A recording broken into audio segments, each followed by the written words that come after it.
Hello students, welcome to my channel Maths with Panu. Today I will teach you the topic of integration. So, first of all we start with some formulas. So our first formula is that if we take the integration of x to the power n and we write here dx, this is the sign of integration, and the sign of dx is that we take the integration with respect to x.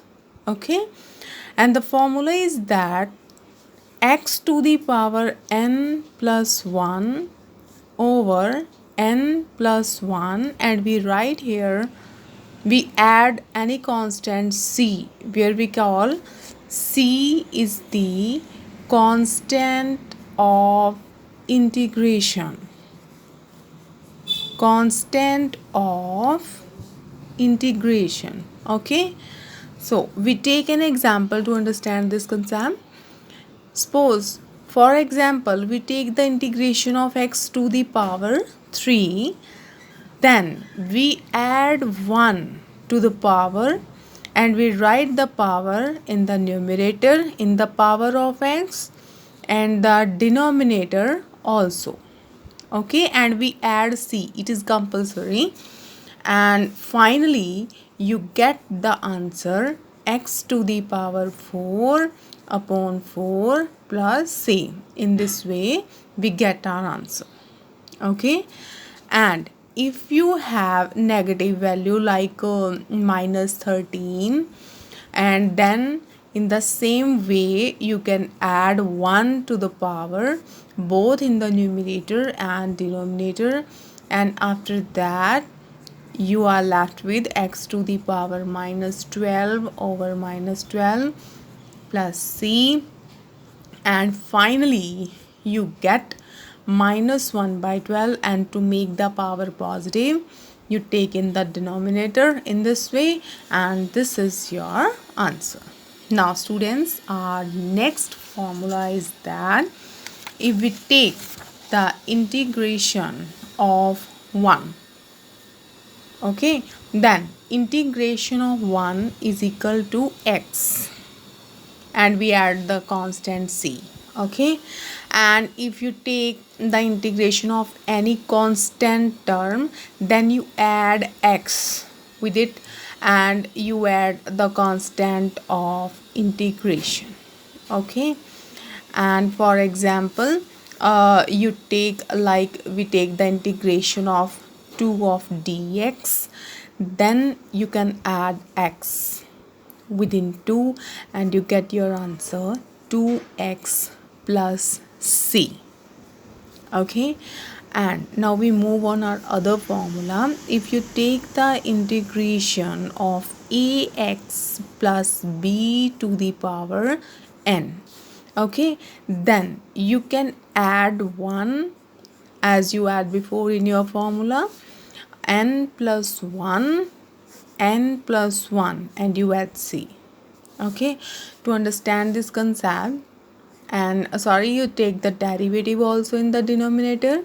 The derivative of ax plus b is a, because you know that the derivative of x is 1 and the derivative of b is 0, so that's why you write here a only in the denominator. Okay, now to understand this, we take an example like 3x plus 2 to the power 5. Okay, now you write here 3x plus 2 to the power 5 plus 1, and in the denominator you add 1, and as the same way you write here 3 as you write a in the formula, then you write 3 in the denominator and you add some constant. Okay, and now if you take the integration, then you write here 3x plus 2 to the power 6 upon 6 multiply 3, and after solving it you get 3x plus 2 to the power 6 upon 18 plus c. Okay, now we move on our next formula, that is, if you take the integration of some exponential function like ex, okay, then the integration of ex is equal to ex and you add some constant. For example, if you take the integration of e to the power 3x, then you write here e to the power 3x as it is, and you write 3 in the denominator because the derivative of x is 1, and you add some constant c. Okay, now if you take the integration of a to the power x, a to the power x is also an exponential function, is the form, and when we take the integration of a to the power x, then we write in the denominator log a and add some constant c. Okay, now if we take an example, like we take a to the power 5x into dx, then you write here a to the power 5x upon log a, and you take the derivative of 5x as 5 and you add some constant c. If we take any other example, like if you take 10 to the power x, because you have a constant in place of a, okay, then the integration of 10 to the power x is 10 to the power x upon log 10 and you add some constant c, because the constant term along with the x is 1, so you can write here 1 also. Okay, and now our other example is that if you take the integration of 1 upon x dx, okay, then the integration of 1 upon x is equal to log x plus c. And in the other form, if you take the integration of ax plus b, then you write here log ax plus b and you write a in the denominator and add some constant c. Okay, for example, if you take the integration of 3x plus 2, okay, then you can write here log 3x plus 2 and you can write the coefficient of x, that is 3, in the denominator because the derivative of x is 1 and the derivative of 2 is 0. Okay, then you can add c. So this is your answer. Okay, and now if we take the integration of trigonometrical functions, then for before starting the trigonometric function, if I will give you an example, like if we take the integration of x square plus 2x plus 3, how can you solve it? Okay, so first of all, you take the integration of x square separately and the integration of 2x dx and the integration of 3 and you write here 1.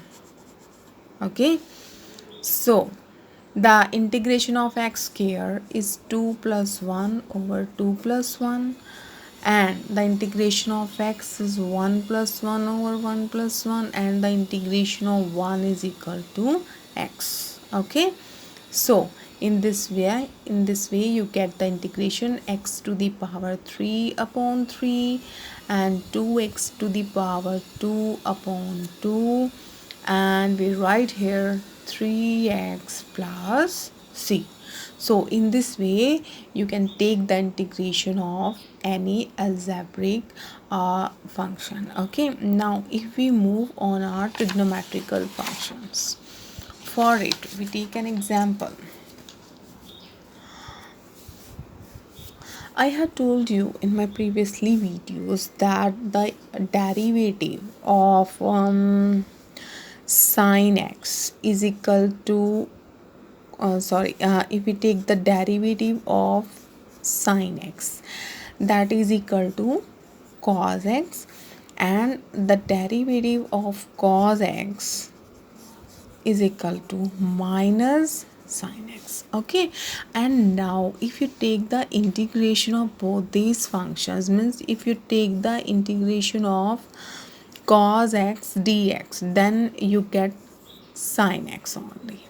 Okay, and you write here plus c, and if you take the integration of sin x dx, then you can write here minus cos x plus c. As you can see in the derivative, the derivative of 10x, the derivative is equal to secant square x. Okay, and now if we take the integration, then we see the integration of secant square x is equal to 10x, means integration and derivative are the reverse processes. Okay, and if you take the integration of cosecant square x, then you can write here minus cot x plus c. Okay, and if you take the integration of cot x, then you write here log sin x, and you can use mod also, maybe plus minus sign, and the integration of 10x is equal to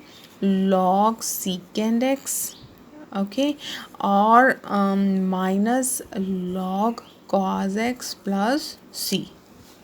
Okay, and the integration of secant into 10, you can see here integration of secant into 10 is equal to secant x plus c, and integration of cosecant x into cot x is equal to minus cot x plus c. To understand this concept, if we take an example, like if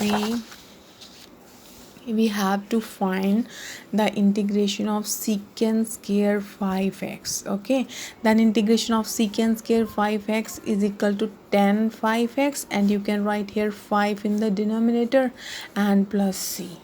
Okay, so in this way we take the integration. If you want to take the integration of sine 3x dx, okay, then you are seeing in your formula the integration of sine is minus cos. Okay, then you write here minus cos 3x upon 3 plus c.